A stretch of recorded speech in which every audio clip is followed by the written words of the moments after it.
வணக்கம்.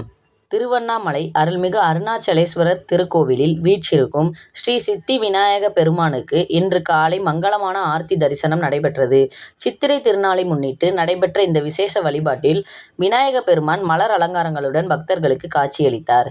தீப ஆராதனையின் போது திரளான பக்தர்கள் கலந்து கொண்டு ஓம் கணபதி என்னும் கோஷத்துடன் இறைவனை தரிசித்தனர். அதிகாலை வேளையில் அருணாசலேஸ்வரர் கோவில் வளாகத்தில் நடைபெற்றது. இந்த ஆர்த்தி தரிசனம் காண்போருக்கு பக்தி பரவசத்தையும் மன அமைதியையும் தருவதாக அமைந்தது. நிலவன் டிவி செய்திகளுக்காக தென்மண்டல செய்தியாளர் சின்னத்தம்பி.